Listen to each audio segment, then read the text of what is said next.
کیا نظر لگ جانے کے ڈر سے کوئی آدمی اپنی پراپرٹی یا مالی معاملات کو چھپا سکتا ہے یا جھوٹ بول سکتا ہے یا نہیں؟ جھوٹ بولنا تو جائز نہیں ہے، البتہ نظر لگنے کے خوف سے آپ اپنی پراپرٹی اگر چھپاتے ہیں، دیکھیں نظر لگنے کا خطرہ اس کو ہوتا ہے جو ایک دم غریب تھا، یعنی غریب تھا ایک دم اس کے پاس اچانک ایسا پیسہ آ گیا کہ جس کی کسی کو توقع ہی نہیں تھی، تو ایسے آدمی کو چاہیے احتیاط سے کام لیں، آہستہ آہستہ بتائے۔ جیسے میں نے ایک بیان میں ذکر کیا کہ آپ انتہائی غریب تھے، بس ایک دم آپ کا چھکا لگ گیا اور آپ کا بزنس آسمانوں تک پہنچ گیا، تو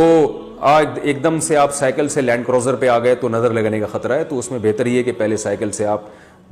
پرانی سی کوئی پھٹیچر سی موٹر سائیکل لیں، 10-15 دن وہ چلائیں، جب لوگ اس کے عادی ہو جائیں تو پھر آپ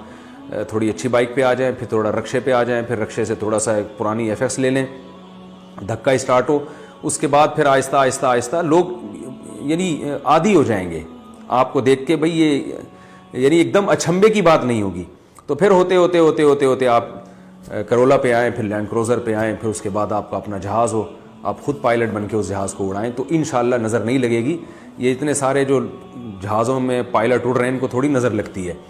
تو اس لیے کہ ڈائریکٹ سائیکل سے یہ آسمان پہ نہیں پہنچے ہوتے۔ تو نظر لگنے کا خطرہ جو ہوتا ہے نا، وہ عام طور پر ایسی کنڈیشن میں ہوتا ہے کہ ایک بالکل اچھمبے کی بات ہو جائے، تو آہستہ آہستہ کر کے اگر ہوگا تو نہیں ہو انشاءاللہ نظر لگے گی۔ اور دوسرا، نظر سے بچنے کے جو دوسرے اہتمام ہیں وہ بھی کیے جائیں، جو احادیث میں دعائیں آتی ہیں، اعوذ بکلمات اللہ التامہ من کل شیطان وہامہ ومن کل عین لامہ، اس دعا کا معمول بنایا جائے، سورہ فلق سورہ ناس کا معمول بنایا جائے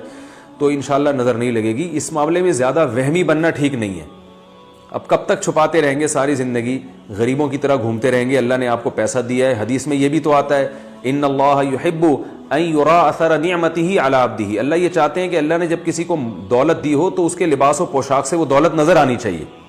اللہ نے جب آپ کو پیسہ دیا ہے تو آپ کا لائف اسٹائل ایسا ہی ہونا چاہیے جیسے پیسے والوں کا ہوتا ہے، کیونکہ یہ نعمت کی ناشکری ہے کہ پیسہ دیا اور آپ غریبوں کی طرح رہ رہے ہیں صرف اس لیے کہ نظر نہ لگ جائے۔ لینڈ کروزر کے پیسے ہیں آپ کے پاس، آپ پھٹ پٹی لے کے گھوم رہے ہیں کہ نظر نہ لگ جائے، تو نظر لگ کے یہی ہوگا نا،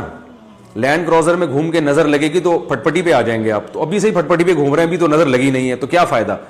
تو اس لیے اس میں نارمل رہنا چاہیے۔ ہاں ایک دم سے اپنی کسی نعمت کو بیان کرنا اور اچھالنا یہ بہرحال غلط ہے، بلکہ اس میں علماء کہتے ہیں اپنی نظر بھی لگنے کا خطرہ ہوتا ہے انسان کو، تو آہستہ آہستہ آہستہ آہستہ نارمل لائف میں آئیں تو انشاءاللہ کچھ بھی نہیں لگے گا آپ کو۔